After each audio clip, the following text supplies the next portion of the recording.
മാലിന്യ പ്രശ്നത്തിൽ ഒരുപാട് പരിഹരിക്കുന്ന അപാകതകൾ ഇപ്പോഴും നിലവിലുണ്ട്. ഇതൊരു കൃത്യമായിട്ടൊരു സെൻട്രലൈസ്ഡ് പ്ലാന്റ് വന്നാൽ മാത്രമേ ഇത് അവസാനിക്കൂ. ഫുട്പാത്ത് കയ്യേറിയുള്ള കച്ചവടത്തിന് ഒരിക്കലും നമുക്ക് കൂട്ടുനിൽക്കാൻ പറ്റില്ല, അംഗീകരിക്കാൻ പറ്റില്ല, അത് അവസാനിപ്പിക്കേണ്ടതാണ്. ഈ ഭരണസമിതി അധികാരം ഏറ്റതിനേക്കാൾ കൂടുതൽ പിന്തുണ കൂടിയിട്ടുണ്ട്. കൗൺസിലർമാരുടെ പിന്തുണ കൂടിയിട്ടുണ്ട്, ജനങ്ങളുടെ പിന്തുണ കൂടി. കേരളത്തിൽ ഏത് പഞ്ചായത്ത്, മുനിസിപ്പാലിറ്റി അല്ലെങ്കിൽ കോർപ്പറേഷനാണ് ഇതുപോലെ ആത്മവിശ്വാസത്തോടെ ഷെൽട്ടറിൽ നായ്ക്കളെ മാറ്റാം എന്ന് പറയുന്നത്? എല്ലാവരും പിടിച്ച് ABC തിരിച്ചുകൊണ്ട് വിടുകയല്ലേ. പാർവതി പുത്തനാറിൻ്റെ ഉടമസ്ഥാവകാശം അത് ഇൻലാൻഡ് നാവിഗേഷനാണ്. ആമേഴഞ്ചൻ തോട് ഇറിഗേഷൻ ഡിപ്പാർട്ട്മെൻറ്റാണ്. ഇതാണ് ഇവിടുത്തെ പ്രശ്നം. അപ്പോൾ ഞങ്ങൾക്ക് ഇതിലൊക്കെ തന്നെ ഒരു കൺസ്ട്രക്ഷൻ നടത്തണമെങ്കിൽ പോലും എന്തെങ്കിലും ചെയ്യണമെങ്കിൽ അവരുടെ പെർമിഷൻ ഞങ്ങൾക്ക് ആവശ്യമാണ്. ബിനാമി പേരുകളിൽ 10, 20, 50 തട്ടുകടകൾ തിരുവനന്തപുരത്തിൻ്റെ അല്ലെങ്കിൽ സിറ്റിയുടെ പല ഭാഗത്ത് സ്ഥാപിക്കുക, അത് പിന്നീട് ഒരു അവകാശമായി മാറുക, അങ്ങനെയുള്ള നടപടികൾക്ക് ഒപ്പം ഒരു ഭരണസമിതിക്ക് നിൽക്കാൻ സാധിക്കുകയില്ല.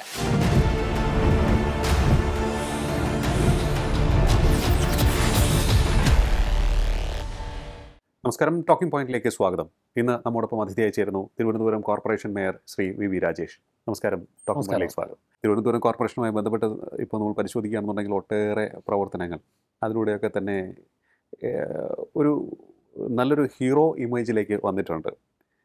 ഇവിടുത്തെ യോഗിയാണോ എന്നുള്ളതാണ്. ഞാൻ അങ്ങനെയൊന്നുമല്ല ചിന്തിക്കുന്നത്. ജനങ്ങൾ നൽകിയ ഒരു അവസരമാണ്. അപ്പോൾ അനന്തമായ സാധ്യതകളുണ്ട്. ഒരുപാട് കാര്യങ്ങൾ നിറവേറ്റേണ്ടതായിട്ടുണ്ട്. ജനങ്ങളും സമൂഹവും ആഗ്രഹിക്കുന്നു.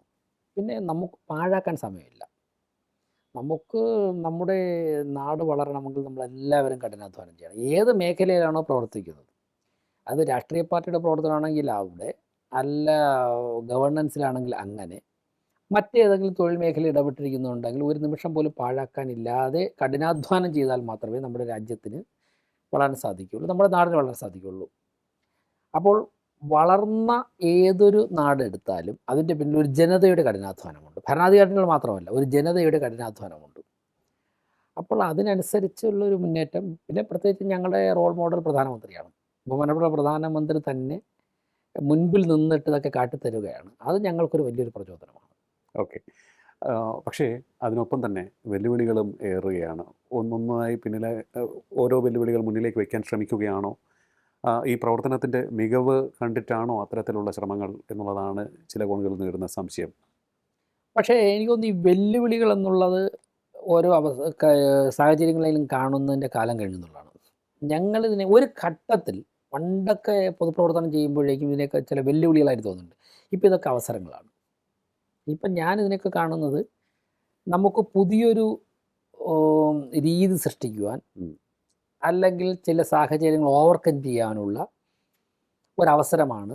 അത് നമ്മുടെ കപ്പാസിറ്റി വർദ്ധിപ്പിക്കുകയാണ് ചെയ്യുന്നത്. അതുകൊണ്ട് തന്നെ ഏതൊരു സാഹചര്യത്തിലെയും, പ്രത്യേകിച്ചും ഭരണത്തിനൊക്കെ നേതൃത്വം കൊടുക്കുമ്പോഴേക്കും, നാളെ ഏതൊരു സാഹചര്യം വന്നു കഴിഞ്ഞാലും അതിനെ അതിജീവിക്കുവാനുള്ള ഒരു വിൽ പവർ ഉണ്ടാക്കണം ആർക്കായാലും. എങ്കിൽ മാത്രമേ നമുക്ക് മുന്നോട്ട് സാധിക്കുകയുള്ളൂ. അങ്ങനെയാണ് കാണുന്നത്. ഓക്കെ, അപ്പോൾ നമ്മളിപ്പോൾ നോക്കുമ്പോൾ ഈ വെല്ലുവിളികൾ എന്ന് ഞാൻ ഉദ്ദേശിച്ചത് പലതരത്തിലുള്ള ആരോപണങ്ങൾ ഉന്നയിക്കുന്നുണ്ട്. അതൊക്കെ തന്നെ കുറേയേറെ ക്രമക്കേടുകൾ കണ്ടെത്തിയതിൻ്റെ ആഫ്റ്റർ ഇഫക്ട്സ് ആണോ? അതായത് ഒട്ടേറെ കഴിഞ്ഞ 4-4.5 പതിറ്റാണ്ടായി ഈ നഗരസഭ ഭരിച്ചവരൊക്കെ തന്നെ നടത്തിയിരുന്ന ക്രമവിരുദ്ധമായ ഒട്ടേറെ കാര്യങ്ങൾ വെളിച്ചത്ത് കൊണ്ടുവന്നു. അതൊക്കെ ചെയ്യുമെന്ന് ഞങ്ങൾ പറഞ്ഞുകൊണ്ടാണല്ലോ അധികാരത്തിൽ വരുന്നത്. അതിപ്പോൾ ഇത് വന്നതിന് ശേഷം കണ്ടെത്തുന്നില്ല. ഇങ്ങനെയുള്ള കാര്യങ്ങൾ ഈ കോർപ്പറേഷൻ ഉണ്ടായിരുന്നുവെന്ന് കൃത്യമായ ബോധ്യത്തിൻ്റെ അടിസ്ഥാനത്തിലായിരുന്നു ജനങ്ങളെ അഭിമുഖീകരിച്ചത്. അന്ന് ഞങ്ങൾ പറഞ്ഞത്, ഞങ്ങൾക്ക് അന്ന് അവൈലബിൾ ആയിട്ടുള്ള രേഖകളുടെയും മാധ്യമ വാർത്തകളുടെയൊക്കെ അടിസ്ഥാനത്തിലായിരുന്നെങ്കിൽ ഇന്ന് ആധികാരികമായ രേഖകളൊക്കെ തന്നെ പരിശോധിക്കുവാനുള്ള അവസരവും അവകാശവും ലഭിച്ചിട്ടുണ്ട്. അപ്പോൾ അതൊക്കെ തന്നെ കണ്ടെത്തുക എന്നുള്ളതും അതൊക്കെ തന്നെ ജനങ്ങളോട് പറയുക എന്നുള്ളത് ഞങ്ങളുടെ ഉത്തരവാദിത്വം തന്നെയാണ്. മറ്റൊന്ന്, ഇനി ഒരു സിസ്റ്റത്തിലും ഇനി ഒരു ഭരണകൂടവും ഇത്തരത്തിലുള്ള കാര്യങ്ങൾ ചെയ്യാൻ പാടില്ല എന്നുള്ളൊരു നിർബന്ധവും ഞങ്ങൾക്കുണ്ട്. അപ്പോൾ അതിനുള്ള ഒരു താക്കീത് കൂടി ആവണം ഇക്കാര്യങ്ങൾ എന്നുള്ള ഉത്തമ വിശ്വാസത്തിലും ദൃഢനിശ്ചയത്തിലും തന്നെയാണ് ഈ കാര്യങ്ങൾ ചെയ്യുന്നത്. അപ്പോൾ അതിലൊക്കെ ചിലർക്കൊക്കെ തന്നെ അസ്വസ്ഥതകൾ ഉണ്ടാകാം. ആ അസ്വസ്ഥത ഞങ്ങളുടെ നിശ്ചയദാർഢ്യത്തിന് മുൻപിൽ ഒരു ഘടകമല്ല. പിന്നെ ഇങ്ങനെയുള്ള നേരായ കാര്യങ്ങൾ ചെയ്യുവാൻ വേണ്ടിയുള്ള ശക്തമായ രാഷ്ട്രീയ പിന്തുണ ഞങ്ങൾക്ക് ഞങ്ങളുടെ പ്രസ്ഥാനത്തിൽ നിന്ന് ലഭിക്കുന്നുണ്ട്. അതോടൊപ്പം തന്നെ പൊതുസമൂഹത്തിൽ നിന്ന് അതിനേക്കാൾ പിന്തുണ ലഭിക്കുന്നുണ്ട്. ഓക്കെ, അവർക്ക് ഏത് രീതിയിലുള്ള ഒരു റെസ്പോൺസാണ് പൊതുജനങ്ങളുടെ ഭാഗത്ത് നിന്നുണ്ടാകുന്നത്? കാരണം ഇപ്പോൾ നമ്മൾ നോക്കുമ്പോൾ ആ, ഒരു ഒരു തരത്തിൽ നോക്കുകയാണെങ്കിൽ അനധികൃത പിരിവ് നടത്തിയിരുന്നതിന് അന്ത്യം കുറിച്ചു. പാളയം മാർക്കറ്റിലേക്ക് നോക്കുകയാണ് എന്നുണ്ടെങ്കിൽ അനധികൃത സ്റ്റാളുകൾ പൊളിച്ചു മാറ്റുന്നു, അനധികൃത കച്ചവടങ്ങൾ ഒഴിപ്പിക്കുന്നു. ഈ ഒരു വിഷയത്തിൽ ആ, ആദ്യമൊക്കെ തന്നെ വലിയ ബഹളമുണ്ടാക്കും എതിർക്കുന്നവർ. പക്ഷേ പൊതുജനങ്ങളുടെ ഭാഗത്തു നിന്ന് എത്തരത്തിലുള്ള ഒരു സ്വീകാര്യതയാണ് ലഭിച്ചുകൊണ്ടിരിക്കുന്നത്? അല്ലാതെ നിങ്ങൾ നോക്കൂ, ഞങ്ങൾ ഒരു തരത്തിലുള്ള അന്യായമായ പ്രവർത്തനം ചെയ്യാറില്ല. അവിടെ ചില അനധികൃത കടകൾ ഞങ്ങൾ പൊളിച്ചു മാറ്റി. ഈ അനധികൃത കടകൾ പൊളിച്ചു മാറ്റുമ്പോഴേക്കും നിങ്ങൾക്ക് പരിശോധിച്ചാലറിയാം, ഒരു വ്യക്തി പോലും അതിനെതിരെ കേസിന് പോയിട്ടില്ല. അന്യായമായി കോർപ്പറേഷൻ ഇടപെട്ടു വന്നു, അവരേതെങ്കിലും തരത്തിൽ ഉപദ്രവം ചെയ്തെന്നോ, അവർ നിയമവിധേയമായി കെട്ടിയിട്ടുള്ള നിർമ്മാണങ്ങളാണ് കോർപ്പറേഷൻ പൊളിച്ചു മാറ്റിയതെന്നോ പറഞ്ഞുകൊണ്ട് ആരും എന്തുകൊണ്ട് കോടതിയിൽ പോയിട്ടില്ല. അപ്പോൾ ഞങ്ങൾ കൃത്യമായ രേഖകൾ പരിശോധിച്ച് ബോധ്യപ്പെട്ടതിൻ്റെ അടിസ്ഥാനത്തിലാണ് അത് പൊളിച്ചു മാറ്റിയത്. പൊളിച്ചു മാറ്റുന്ന സമയത്ത് തന്നെ ഇത് കെട്ടി ഉയർത്തിയവർക്ക് തന്നെ അവർ തയ്യാറാണെങ്കിൽ ആ നിർമ്മാണ സാമഗ്രികളൊക്കെ തന്നെ ഞങ്ങൾ തിരിച്ചു കൊടുത്തിട്ടുണ്ട്. മേയർ എന്നുള്ള നിലയ്ക്ക് ഉദ്യോഗസ്ഥരോട് ഈ കടകൾ പൊളിച്ചു മാറ്റാൻ പോകുന്നതിന് മുൻപ് ഞാൻ കൊടുത്ത ഡയറക്ഷൻ, പരമാവധി ആ സാധനങ്ങളൊക്കെ തന്നെ വീണ്ടും ഉപയോഗിക്കാൻ തക്ക തരത്തിൽ മാത്രമേ പൊളിക്കാവുള്ളൂ. പരമാവധി. ഇപ്പോൾ എല്ലാം സാധിക്കുന്നുമില്ല. അവർ തയ്യാറാണെങ്കിൽ അത് അവർക്ക് തന്നെ വിട്ടുകൊടുക്കുക. അപ്പോൾ അങ്ങനെ നമ്മൾ പരമാവധി ബുദ്ധിമുട്ടുകൾ അൺഓതറൈസ്ഡ് കൺസ്ട്രക്ഷൻ നടത്തിയവർക്കുൾപ്പെടെ പരമാവധി ബുദ്ധിമുട്ടുകൾ ഉണ്ടാക്കാതെ എന്നാൽ നിയമം നടപ്പിലാക്കുകയാണ് ചെയ്തത്. അതുകൊണ്ട് തന്നെയാണ് ഞങ്ങൾക്ക് ജനങ്ങളുടെ ഭാഗത്ത് നിന്ന് വളരെ വലിയ പിന്തുണ ലഭിച്ചിട്ടുണ്ട്. പിന്നെ നിത്യവൃത്തിക്ക് വേണ്ടി ഒരു പക്ഷേ ചില കച്ചവടമൊക്കെ നടത്തിപ്പോരുന്നവരെ ഞങ്ങൾ കൃത്യമായിട്ട് അവർക്ക് നൽകേണ്ട ഡയറക്ഷൻ നൽകിയിട്ട് അവരെയൊക്കെ തന്നെ അസ്വസ്ഥത സൃഷ്ടിക്കാതിരിക്കുവാൻ ഞങ്ങൾ ശ്രമിച്ചിട്ടുണ്ട്. അതാണല്ലോ വലിയ ബഹളമോ നെഞ്ചത്തടിയൊന്നും കാണാത്തത്. പക്ഷേ ചെയ്യേണ്ട കാര്യങ്ങൾ ചെയ്തേ മതിയാവുക. അല്ല, അതിലാണ് അതായത് ഇപ്പോൾ ഈ ഫുട്പാത്ത് കയറിയുള്ള കച്ചവടം ഇതൊക്കെ തന്നെ അത് നഗരത്തിൻ്റെ ശരിയായ പ്രവർത്തനത്തിനൊരു തടസ്സം സൃഷ്ടിക്കാറുണ്ട്. അവിടെ ഇത്തരത്തിൽ കഷ്ടപ്പെടുന്നവരുടെ ഉപജീവനമാർഗം തടസ്സപ്പെടുത്തരുത് എന്നൊരാഗ്രഹവും പ്രകടിപ്പിക്കുന്നുണ്ട്. അവർക്ക് ഒരു സ്ഥായിയായിട്ടുള്ള, അതായത് നമുക്കിപ്പോൾ ഒരു സ്ട്രീറ്റ് ഫുഡ് കച്ചവടം ചെയ്യാനുള്ള ഒരു സ്ഥിരം സംവിധാനം ഉണ്ടാക്കുന്നതിനെക്കുറിച്ച് ചിന്തിക്കുന്നു. തീർച്ചയായിട്ടും അതാണ് ഏറ്റവും ആവശ്യം. അതായത് ഇവിടെ ഫുട്പാത്ത് കയ്യേറിയുള്ള കച്ചവടത്തിന് ഒരിക്കലും നമുക്ക് കൂട്ടുനിൽക്കാൻ പറ്റില്ല, അംഗീകരിക്കാൻ പറ്റില്ല, അത് അവസാനിപ്പിക്കേണ്ടതാണ്. പക്ഷേ വഴിയോര കച്ചവടം കേന്ദ്ര ഗവൺമെൻറ് തന്നെ പെർമിറ്റ് ചെയ്തിട്ടുള്ളതാണ്. പക്ഷേ ആ കോൺസെപ്റ്റിന് പിന്നിലൊരു മനുഷ്യത്വപരമായ ഒരു നിരീക്ഷണമുണ്ട്. ഒരു കുടുംബത്തിന് ജീവിക്കാൻ വേണ്ടി ഒരു കച്ചവടമാകാം, പക്ഷേ അതൊരു കുടുംബത്തിന് ജീവിക്കാൻ വേണ്ടി ആയിരിക്കണം. ബിനാമി പേരുകളിൽ 10, 20, 50 തട്ടുകടകൾ തിരുവനന്തപുരത്തിൻ്റെ അല്ലെങ്കിൽ സിറ്റിയുടെ പല ഭാഗത്ത് സ്ഥാപിക്കുക, അത് പിന്നീട് ഒരു അവകാശമായി മാറുക, അങ്ങനെയുള്ള നടപടികൾക്ക് ഒപ്പം ഒരു ഭരണസമിതിക്ക് നിൽക്കാൻ സാധിക്കുകയില്ല.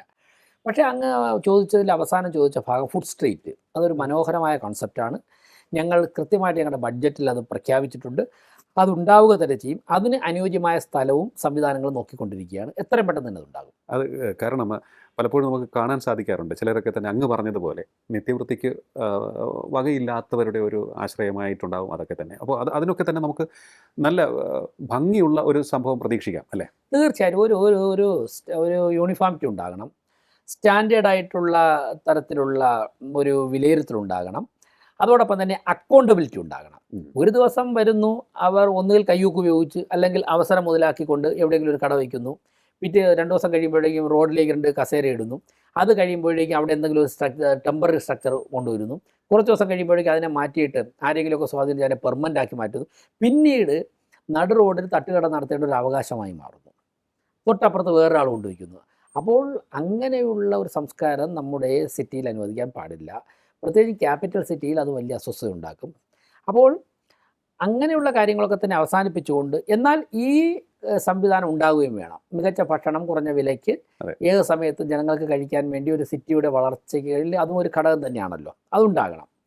അതിനുവേണ്ടിയുള്ള ഫുഡ് സ്ട്രീറ്റുകളെ കുറിച്ച് ഞങ്ങൾ വളരെ ഗൗരവമായി ആലോചിക്കുകയാണ്. കോർപ്പറേഷൻ്റെ സ്റ്റാൻഡിംഗ് കമ്മിറ്റി ചെയർമാൻമാരുടെ നേതൃത്വത്തിലും എഞ്ചിനീയറിംഗ് വിങ്ങിൻ്റെ നേതൃത്വത്തിലും അതുപോലെ തന്നെ ടൗൺ പ്ലാനിങ്ങിൻ്റെയൊക്കെ നേതൃത്വത്തിൽ അത്തരത്തിലുള്ള കാര്യങ്ങളുടെ സജീവമായ ഇടപെടലുകൾ നടക്കുന്നുണ്ട്. വളരെ നല്ല റിസൾട്ട് എത്രയും പെട്ടെന്ന് തന്നെ തിരുവനന്തപുരത്ത് പ്രതീക്ഷിക്കാം. ഈ സ്മാർട്ട് സിറ്റി പദ്ധതിയുടെ 2ാം ഘട്ടം ആലോചനയിൽ ഉണ്ടോ?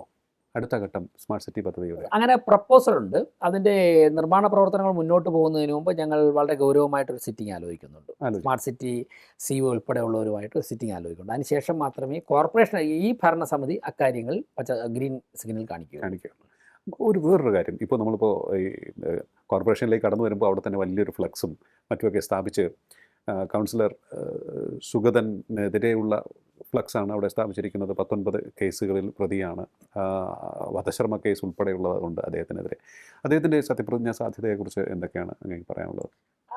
അദ്ദേഹവുമായി ബന്ധപ്പെട്ട ഒരു 2-3 കേസുകൾ ഇപ്പോൾ നിലവിലുണ്ട്. അതിൽ 2 കേസിൽ നിന്ന് ബഹുമാനപ്പെട്ട നെടുമങ്ങാട് മജിസ്ട്രേറ്റ് കോടതി അദ്ദേഹത്തിന് സത്യപ്രതിജ്ഞ ചെയ്യുവാനുള്ള ഒരു അനുവാദം കൊടുത്തിട്ടുണ്ട്.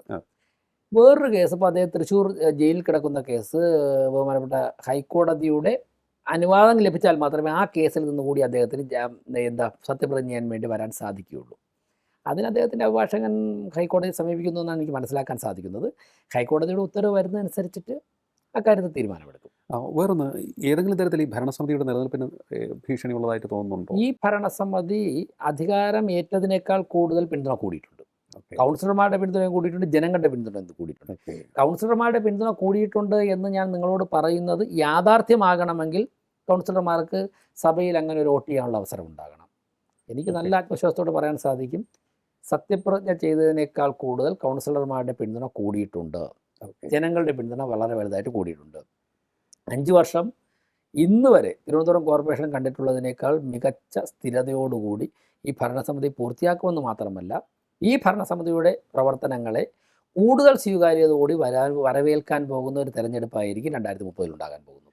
മറ്റൊന്ന് ഈ തെരുവുനായ പ്രശ്നമാണ്. അങ്ങ് അധികാരം ഓർക്കുന്നുണ്ടോ എന്ന് എനിക്കറിയില്ല. അധികാരമേറ്റ് ഏതാനും ദിവസങ്ങൾക്കുള്ളിലാണ് ഞാൻ വിളിക്കുന്നത്. കഴക്കൂട്ടത്തിനടുത്തൊരു തെരുവുനായ പ്രശ്നം. ഒരു വീട്ടിൽ, ഒരു ഒറ്റയ്ക്ക് താമസിക്കുന്ന ഒരു പോലീസ് ഉദ്യോഗസ്ഥയുടെ വീട്ടിൽ ഒട്ടേറെ നായ്ക്കൾ അവരവിടെ വസിപ്പിച്ചിരിക്കുകയാണ്. അടുത്തുള്ളവർക്കൊക്കെ വലിയ ബുദ്ധിമുട്ടാണ് ഉണ്ടായിരുന്നത്. കോടതി ഇടപെട്ടിട്ട് പോലും അതിന് പരിഹാരമുണ്ടായില്ല. ഞാൻ അങ്ങയോട് സംസാരിക്കുന്നു, അങ്ങ് 30 ദിവസത്തെ സമയം ആണ്, 30-ാം തീയതി വരെ അതെ, ഓർമ്മയുണ്ട്. അത് കൃത്യമായി ഇടപെട്ടു, പ്രശ്നം പരിഹരിച്ചു. ആ മാസം 23-ാം തീയതിയാണ് അങ്ങനെ വിളിക്കുന്നത്. ഓക്കെ, എനിക്ക് തോന്നുന്നു 30-ാം തീയതിയോ 31-ാം തീയതിയോ ആ നായ്ക്കളെ മാറ്റിയെന്ന് മാത്രമല്ല, ഇന്നിപ്പോൾ രാത്രി 9-10 മണിയായി. നാളെ രാവിലെ അങ്ങ് വരാൻ തയ്യാറാണെങ്കിൽ ആ നായ്ക്കൾ ഞങ്ങൾ കൊണ്ടുപോയതിനേക്കാൾ ഹെൽത്തി ആയിട്ട്, കണ്ടാൽ തന്നെ അറിയാം, ഹെൽത്തി ആയിട്ട് തിരുവനന്തപുരം കോർപ്പറേഷൻ്റെ ഷെൽട്ടറിൽ ജീവിക്കുന്നത് ഞാൻ കാണിച്ചു തരാൻ തയ്യാറാണ്. അന്ന് കൊണ്ടുപോയതിനേക്കാൾ ഹെൽത്തി ആയിട്ട് ആഴ്ചയിൽ 1-2 ദിവസം കുളിപ്പിച്ച്, ദിവസം 3 നേരം ഭക്ഷണം കൊടുത്ത്, ആഴ്ചയിൽ 2 ദിവസം ഡോക്ടർമാരുടെ നിരീക്ഷണത്തിൽ ആ നായ്ക്കൾ വളരുന്നത് ഞാൻ കാണിച്ചു തരാൻ തയ്യാറാണ്. Okay, yes. പക്ഷേ ഇപ്പോൾ പ്രതിപക്ഷത്തിൻ്റെ ആരോപണം ഭരണസമിതിക്കെതിരെ, അങ്ങേക്കെതിരെയൊക്കെ ഉന്നയിക്കുന്നത് തെരുവുനായ പ്രശ്നം പരിഹരിച്ചിട്ടില്ല, അതുപോലെ തന്നെ മാലിന്യ പ്രശ്നം ചൂണ്ടിക്കാണിക്കുന്നുണ്ട്. ഇത്തരത്തിലുള്ള ആരോപണങ്ങൾ ശക്തമായി നിലനിൽക്കുകയാണ്. അല്ല, അതിലൊന്നും ഞങ്ങൾ മൈൻഡ് ചെയ്യാറില്ല. അതൊക്കെ പറഞ്ഞുകൊണ്ടിരിക്കുക. അതിലൊന്നും കാരണം ഞങ്ങൾ വളരെ സിൻസിയർ. ഞാനിപ്പോൾ ഇത്രയും കോൺഫിഡൻസ് ആർക്ക് പറയാൻ സാധിക്കും? അന്ന് കൊണ്ടുപോയ നായ്ക്കളുടെ എണ്ണവും അവ എവിടെ ഉണ്ടെന്ന് താങ്കൾ പറയുന്നതിനേക്കാൾ മുൻപ് തന്നെ വ്യക്തമായിട്ട് പറയുന്നു. നാളെ നായ്ക്കളെ ഞങ്ങൾ പിടിക്കുന്ന സ്ഥലം തിരുവനന്തപുരം ഗവൺമെൻറ് മെഡിക്കൽ കോളേജിലെ മെൻസ് ഹോസ്റ്റൽ, പാളയം മാർക്കറ്റിൽ നിന്നും പിടിക്കുന്നു. പാളയം വാർഡിലെ UDF കൗൺസിലർ കഴിഞ്ഞ ദിവസം വിളിച്ചു പറഞ്ഞതിൻ്റെ അടിസ്ഥാനത്തിൽ പാളയം മാർക്കറ്റിൽ നിന്നും പിടിക്കുന്നു. തിരുവനന്തപുരം ഗവൺമെൻറ് മെഡിക്കൽ കോളേജിലെ മെൻസ് ഹോസ്റ്റലിലെ സ്റ്റുഡൻസ് നേരത്തെ പറഞ്ഞിരുന്നു, അന്ന് പിടിക്കാൻ ചെന്നപ്പോഴേക്ക് 2-3 എണ്ണത്തിനെ കിട്ടുള്ളൂ, ബാക്കിയെല്ലാം ഓടിക്കളഞ്ഞു. ഇന്ന് അവർ വീണ്ടും വന്നിരുന്നു. ഇന്ന് അവിടെ നിന്ന് മാറ്റി, വിമൻസ് ഹോസ്റ്റലിൻ്റെ അവിടെ നിന്നുള്ള മുഴുവൻ പിടിച്ചു മാറ്റി. അവിടുത്തെ KSUവിൻ്റെ യൂണിറ്റ് പ്രസിഡന്റ് കുട്ടികളടക്കമുള്ളവർ അഭിനന്ദിച്ചിട്ടുണ്ട് കോർപ്പറേഷനെ. എല്ലാ ദിവസവും തെരുനായ്ക്കളെ പിടിക്കുന്ന പ്രക്രിയ നടക്കുകയാണ്. ഒരു ദിവസം 15 മുതൽ 20 വരെ നായ്ക്കളെ ABC ചെയ്യുന്നുണ്ട്. എന്നിട്ട് ഞങ്ങൾ കൃത്യമായി ഷെൽട്ടറിലേക്ക് മാറ്റിക്കൊണ്ടിരിക്കുകയാണ്. കേരളത്തിൽ ഏത് പഞ്ചായത്ത്, മുനിസിപ്പാലിറ്റി അല്ലെങ്കിൽ കോർപ്പറേഷനാണ് ഇതുപോലെ ആത്മവിശ്വാസത്തോടെ ഷെൽട്ടറിൽ നായ്ക്കളെ മാറ്റാം എന്ന് പറയുന്നത്? എല്ലാവരും പിടിച്ച് ABC ആയിട്ട് തിരിച്ചുകൊണ്ട് വിടുകയല്ലേ. തിരുവനന്തപുരം കോർപ്പറേഷൻ ആദ്യമായിട്ട് ഷെൽട്ടർ ഒരുക്കിയത്. അങ്ങ് പറയൂ, നാളെ ഇന്ന സ്ഥലത്ത് 10 നായ അല്ലെങ്കിൽ 20 നായ ഉണ്ട്, അതിൽ അക്രമകാരികളെ ഞങ്ങൾ നാളെ പിടിച്ചു മാറ്റാം. യെസ്. മാലിന്യ പ്രശ്നത്തിൽ ഒരുപാട് പരിഹരിക്കുന്ന അപാകതകൾ ഇപ്പോഴും നിലവിലുണ്ട്. ഇതൊരു കൃത്യമായിട്ടുള്ള സെൻട്രലൈസ്ഡ് പ്ലാന്റ് വന്നാൽ മാത്രമേ ഇത് അവസാനിക്കുകയുള്ളൂ. അപ്പോൾ എന്നാൽ ആ സെൻട്രലൈസ്ഡ് പ്ലാന്റ് വരുന്നത് വരെ നമുക്ക് നിലവിലുള്ള സിസ്റ്റം തുടരേണ്ടതായിട്ടുണ്ട്. നിലവിലുള്ള സിസ്റ്റത്തിൽ ഒരുപാട് പാകപ്പിഴകളുണ്ട്. പക്ഷേ ഞങ്ങൾ സാധിക്കുന്ന തരത്തിലൊക്കെ തന്നെ നിലവിലുള്ള സിസ്റ്റം ഭംഗിയായിട്ട് മെയിൻറ്റെയിൻ ചെയ്യാൻ നോക്കുന്നുണ്ട്. അതോടൊപ്പം സെൻട്രലൈസ്ഡ് പ്ലാനിന് വേണ്ടിയുള്ള എല്ലാ ഗൗരവമായ ചർച്ചകളും ഞങ്ങൾ നടത്തുന്നുണ്ട്. അത് മാധ്യമങ്ങളോട് ഡിസ്ക്ലോസ് ചെയ്യാനുള്ള സമയമായിട്ടില്ല. ആകുമ്പോഴേക്കും നിങ്ങൾ പറയാം, ഒരു ചരിത്ര സംഭവമായിരിക്കും തിരുവനന്തപുരം കോർപ്പറേഷനിലെ മാലിന്യ പ്രശ്നം ഞങ്ങൾ പരിഹരിക്കുന്നത്. അത്രയും ഭംഗിയായിട്ട് ഈ വിഷയം പരിഹരിക്കും. അതുപോലെ തന്നെ നമ്മുടെ ഈ വാട്ടർ ബോഡീസ് ശുചീകരിക്കാനുള്ള പദ്ധതികൾ എന്തെങ്കിലും ഉണ്ടോ? കാരണം നമ്മൾ കേട്ടിട്ടുള്ളതും വായിച്ചിട്ടുള്ളതുമായിട്ടുള്ളത് തിരുവനന്തപുരം നഗരത്തിൽ ഒട്ടേറെ നല്ല തോടുകളുണ്ടായിരുന്നു, ആറുകൾ നന്നായിട്ട് ഒഴുകിയിരുന്നു. അവിടെയൊക്കെ തന്നെ ഇപ്പോൾ വളരെ വലിയ തടസ്സങ്ങൾ സൃഷ്ടിക്കപ്പെട്ടിട്ടുണ്ട്. ഇതൊക്കെയാണ് ഇവിടുത്തെ മാലിന്യം നീങ്ങാത്തതും മഴ പെയ്യുമ്പോൾ തമ്പാനൂർ വെള്ളത്തിനടിയിലാകാനും ഒക്കെയുള്ള കാരണം അതായിട്ടാണ് ചൂണ്ടിക്കാണിക്കുന്നത്. അപ്പോൾ ഈ വിഷയം സജീവ പരിഗണനയിലുണ്ടാകുന്നു. ഈ വിഷയമാണ് ഏറ്റവും സജീവമായ പരിഗണനയിലുള്ളത്. പക്ഷേ ഒരു കാര്യം നമ്മളൊക്കെ തന്നെ ആഴത്തിൽ ചിന്തിക്കേണ്ടത്, ഈ വാട്ടർ ബോഡീസിൻ്റെ ഒന്നും ഉടമസ്ഥാവകാശം കോർപ്പറേഷനല്ല, ഇറിഗേഷൻ ഡിപ്പാർട്ട്മെൻറ്റാണ്. ഓക്കെ. പാർവതി പുത്തനാറിൻ്റെ ഉടമസ്ഥാവകാശം അത് ഇൻലാൻഡ് നാവിഗേഷനാണ്. ആമേഴഞ്ചൻ തോട് ഇറിഗേഷൻ ഡിപ്പാർട്ട്മെൻറ്റാണ്. ഓക്കെ. ഇതാണ് ഇവിടുത്തെ പ്രശ്നം. അപ്പോൾ ഞങ്ങൾക്ക് ഇതിലൊക്കെ തന്നെ ഒരു കൺസ്ട്രക്ഷൻ നടത്തണമെങ്കിൽ പോലും എന്തെങ്കിലും ചെയ്യണമെങ്കിൽ അവരുടെ പെർമിഷൻ ഞങ്ങൾക്ക് ആവശ്യമാണ്. അപ്പോൾ ഇത് സംസ്ഥാന സർക്കാരിൻ്റെ ഉൾപ്പെടെ ഒരു കോർഡിനേഷനിലൂടെ, ഒരു പരസ്പര ധാരണയിലൂടെ, ചർച്ചയിലൂടെയൊക്കെ തന്നെ മുന്നോട്ട് പോകാൻ സാധിക്കുകയുള്ളൂ. ഞങ്ങളത് ബഹുമാനപ്പെട്ട മുഖ്യമന്ത്രി അധികാരമേറ്റ ഉടൻ തന്നെ അദ്ദേഹത്തോട് സംസാരിച്ചു. അദ്ദേഹം ആവശ്യമായ ഇടപെടലുകൾ നടത്താമെന്ന് പറഞ്ഞിട്ടുണ്ട്. വാട്ടർ അതോറിറ്റിയായിട്ട് സംസാരിച്ചു, മന്ത്രിയുമായിട്ട് സംസാരിച്ചിട്ടുണ്ട്, തിരുവനന്തപുരം ജില്ലയിൽ നിന്നുള്ള 2 മന്ത്രിമാരുമായിട്ട് സംസാരിച്ചിട്ടുണ്ട്. അപ്പോൾ ഈ എല്ലാ ഘടകങ്ങളും കൂടെ ഒത്തുചേർന്ന് ഒന്നോ രണ്ടോ സെറ്റിംഗ് നടത്തി കഴിഞ്ഞാൽ ഈ പ്രശ്നം പരിഹരിക്കുന്നതിന് ഞങ്ങൾ നടപടികൾ ആരംഭിക്കും. അതിനുള്ള ഗൗരവമായ ചർച്ചകളുമായി ഞങ്ങൾ മുന്നോട്ട് പോവുകയാണ്. മറ്റൊരു കാര്യം, ആരോഗ്യമന്ത്രിയെ സംസാരിച്ചപ്പോൾ ഒരു സാധ്യതയെക്കുറിച്ച് അദ്ദേഹം പറഞ്ഞത് ഡെങ്കു ഫീവർ വ്യാപിക്കാനുള്ളൊരു സാധ്യത കാണുന്നുണ്ട്. അത് കോർപ്പറേഷനായിട്ട് സംസാരിക്കും, ആശയവിനിമയം നടത്തുന്നുണ്ടെന്ന് പറഞ്ഞു. അതുകൊണ്ട് മാലിന്യങ്ങൾ നീക്കുന്നത് വളരെ ഗൗരവത്തിലെടുക്കണമെന്നുള്ള ഒരു അഭിപ്രായം അദ്ദേഹം പങ്കുവച്ചിട്ടുണ്ട്. അത്തരത്തിലുള്ള കാര്യങ്ങളൊക്കെ തന്നെ മുന്നിൽ കണ്ട് പോകുന്നുണ്ടല്ലോ അല്ലേ? മാലിന്യം നീക്കുന്ന കാര്യം ഞങ്ങൾ നിലവിലുള്ള സിസ്റ്റം അനുസരിച്ച് പരമാവധി ചെയ്യുന്നുണ്ട്. പക്ഷേ ഈ മാലിന്യം കൊണ്ടുപോയി ശാസ്ത്രീയമായി സംസ്കരിക്കാൻ വേണ്ടി ഇത്രയും കാലമായിട്ട് ഒരു പ്ലാന്റ് നിർമ്മിക്കാൻ സാധിച്ചില്ല എന്നുള്ളിടത്താണ് പ്രശ്നം. ഞങ്ങൾ അതിനുൾപ്പെടെയുള്ള പരിശ്രമം നടത്തുകയാണ്. അപ്പോൾ നിലവിലുള്ള സിസ്റ്റത്തിൽ എന്തൊക്കെയാണ് സാധിക്കുന്നത് അക്കാര്യങ്ങൾ ഗൗരവമായി ഞങ്ങൾ ചെയ്ത് മുന്നോട്ട് പോവുകയാണ്. എൻ്റെ ഒരു ശ്രദ്ധയിൽപ്പെട്ട ഒരു കാര്യം അങ്ങയുടെ മുന്നിൽ വയ്ക്കുകയാണ്. അതായത് നമ്മുടെ മെഡിക്കൽ കോളേജ് പരിസരത്തേക്ക് പോകുമ്പോൾ അവിടെ ഒരു ഗ്രൗണ്ടുണ്ട്, ക്രിക്കറ്റ് പ്രാക്ടീസൊക്കെ നടക്കുന്ന വലിയൊരു മെഡിക്കൽ കോളേജ് ഗ്രൗണ്ടുണ്ട്. അതിനടുത്താണ് RCC ഉള്ളത്. RCCയിൽ വരുന്ന രോഗിയുടെ കൂട്ടിരിപ്പുകാർക്ക് ഒരാൾക്ക് മാത്രമാണ് അകത്തേക്ക് പോകാൻ സാധിക്കുക. ബാക്കിയുള്ളവരൊക്കെ തന്നെ റോഡിന് സൈഡിലായി നിലത്ത് ഇരിക്കുകയാണ് ചെയ്യുന്നത്, ഫുട്പാത്തിൽ ഇരിക്കുകയാണ്. അപ്പോൾ അവർക്ക് അവിടെ ഇരിക്കുന്നതിനുള്ള സംവിധാനം ഒരുക്കിയാൽ നന്നായിരിക്കുമെന്നൊരു അങ്ങനെ ചില അഭിപ്രായം. ബിൽഡിങ്ങുകളൊക്കെ അവിടെ പണി പൂർത്തിയാക്കിയിട്ടുണ്ട്. പക്ഷേ ഈ ബിൽഡിങ്ങുകളൊക്കെ മുൻ ഭരണസമിതി പണി പൂർത്തിയാക്കുമ്പോൾ കെട്ടിടങ്ങൾ മാത്രമേ കെട്ടിയിട്ടുള്ളൂ. അതാണ്. അതിനകത്ത് പലത് ഇലക്ട്രിക് സപ്ലൈ എടുത്തിട്ടില്ല, അതുപോലെ തന്നെ വാട്ടർ കണക്ഷൻ പലയിടത്തും എടുത്തിട്ടില്ല. ഞങ്ങളൊക്കെ ഇപ്പോൾ അതിൻ്റെ പുറകിലാണ്. ഓക്കെ. അതൊക്കെ ആ ഇൻഫ്രാസ്ട്രക്ചറൊക്കെ തന്നെ തയ്യാറാക്കി എടുക്കുവാനുള്ള പേപ്പർ വർക്കുകൾ നടക്കുകയാണ്. അത് കഴിഞ്ഞാൽ ഉടൻ തന്നെ അങ്ങനെ അതൊക്കെ തുറന്നു കൊടുക്കും. അതെല്ലാം റെഡിയാക്കും. അവിടെയും ഈ തെരുവുനായ പ്രശ്നമൊന്നും ഉണ്ടായിരുന്നു, അതിപ്പോൾ ക്ലീനായോ? ഇപ്പോൾ ക്ലീൻ ആയെന്ന് എനിക്ക് പറയാം. സാർ, നമ്മളിപ്പോൾ 50 നായ്ക്കളുണ്ടെങ്കിൽ ചെന്നിറങ്ങി 5 10 പിടിക്കാൻ കിട്ടുള്ളൂ, ബാക്കിയെല്ലാം ഓടിക്കളയും. അപ്പോൾ നിരവധി ദിവസത്തെ ഇത് പറയുന്നത് പോലെ അത്ര എളുപ്പമല്ല പരിഹരിക്കുന്നത്. പക്ഷേ ഞങ്ങൾ അതിൻ്റെ പുറകിലുണ്ട്, ഞങ്ങളൊരു തപസ് പോലെ ഇതിൻ്റെ പുറകിലുണ്ട്. അപ്പോൾ അതിനെ വീണ്ടും 2 ദിവസം കഴിഞ്ഞ് വീണ്ടും ചെല്ലേണ്ടി വരും. ഇപ്പോൾ ഒരു സ്ഥലത്ത് നായ പിടിക്കാൻ ചെന്നാൽ 2 ദിവസത്തേക്ക് അത് ഉടങ്ങും വരില്ല, കിട്ടുന്നതിനെ കൊണ്ടുപോകും. അടുത്ത ദിവസം ഒരു റൗണ്ട് കറങ്ങി വരുമ്പോഴേക്കും, ഇപ്പോൾ കഴിഞ്ഞ ദിവസം സെക്രട്ടേറിയറ്റിനുള്ളിൽ നിന്നും പിടിച്ചു. സെക്രട്ടറിയിനുള്ളിൽ 25 എണ്ണം ഉണ്ടെങ്കിൽ 5 എണ്ണത്തിനേ കിട്ടുള്ളൂ, ബാക്കി 20 എണ്ണം ഓടിക്കളയും. ഇനി അടുത്ത ദിവസങ്ങളിൽ പോകുന്നത് അങ്ങനെ ഒരു 1-2 മാസം തുടർച്ചയായിട്ട് പോയാൽ മാത്രമേ ഇതിനെല്ലാം നമുക്ക് പിടിക്കാൻ സാധിക്കുകയുള്ളൂ. പിന്നെ ഒരു 10,000 നായ്ക്കളുണ്ട്. 10,000 നായ്ക്കളെ ഒരു സ്ഥലത്തുകൊണ്ട് പാർപ്പിക്കണം എന്ന് പറഞ്ഞു കഴിഞ്ഞാൽ ചെറിയ കാര്യമല്ല. ഒരു ദിവസത്തെ എക്സ്പെൻസ് നോക്കണം. അതൊക്കെ കോർപ്പറേഷൻ തയ്യാറാണ്, ബെയർ ചെയ്യാൻ തയ്യാറാണ്. പിന്നെ ഇതിനെ ഇത്രയും അക്കോമഡേറ്റ് ചെയ്യാൻ പറ്റുന്ന സ്ഥലം, ഏരിയ ഒക്കെ ആലോചിക്കണം. അപ്പോൾ ഇത്രയും വളരെ ഗൗരവമായ ഒരു പ്രക്രിയയാണ് ഞങ്ങൾ നടത്തിക്കൊണ്ട്. 10,000 നായ്ക്കളെ മാനേജ് ചെയ്യണമെങ്കിൽ എത്ര സ്റ്റാഫ് ഉണ്ടാവണം? ഇത്രയും വലിയൊരു ഗൗരവമായി. ഇതുകൊണ്ടാണ് പലരും അതിനൊന്നും പോകാത്തത്. ഇപ്പോൾ അടുത്ത ദിവസം കേട്ട ഹരിതകർമ്മസേനയുടെ യൂണിഫോമിൻ്റെ കളർ സംബന്ധിച്ചുള്ള വിവാദം അങ്ങയുടെ ശ്രദ്ധയിൽപ്പെട്ടിട്ടുണ്ടാകണം. അതൊക്കെ അജ്ഞതയിൽ നിന്ന് കൊടുക്കുന്ന വാർത്തയാണ്. ഇപ്പം നമസ്തേ പദ്ധതിയുടെ ഭാഗമായിട്ട് ഈ ക്ലീനിങ് ജോലി, അതോടൊപ്പം തന്നെ സുരക്ഷ ആവശ്യമുള്ള മുൻകരുതലുള്ള ജോലികൾ ചെയ്യുന്ന അവർക്കൊക്കെ തന്നെ കൊടുക്കുന്ന, രാജ്യവ്യാപകമായി കൊടുക്കുന്ന ഒരു റിഫ്ലക്ടറുള്ള ഓവർകോട്ടാണ്. യൂണിഫോമൊക്കെ തന്നെ പച്ച തന്നെയാണ്. അതൊന്നും ആർക്കും മാറ്റാനുള്ള പ്ലാൻ്റെ ഒന്നും ആവശ്യമില്ല. മാത്രമല്ല, യൂണിഫോം മാറ്റിയിട്ടല്ലോ രാഷ്ട്രീയ സാഹചര്യം മാറ്റേണ്ടത്. അങ്ങനെയൊന്നുമല്ല. അതൊക്കെ വളരെ ചെറിയ മനസ്സിൽ നിന്നും ഉയരുന്ന സംശയങ്ങളാണ്. എല്ലാത്തിലും നമ്മൾ സംശയം കാണേണ്ട ആവശ്യമില്ല. ഇത് ഇവിടെ വിതരണം ചെയ്യാൻ വേണ്ടി ഞങ്ങൾക്ക് സൗജന്യമായിട്ട് കിട്ടി. സൗജന്യമായിട്ട് കിട്ടിയത് അത് വച്ച് ചീത്താക്കണ്ടെന്ന് കരുതിയിട്ട് ഞങ്ങൾ അവർക്ക് കൊടുത്തു. അവർക്ക് താല്പര്യമുള്ളവർക്ക് ഇടാം, ധരിക്കാം.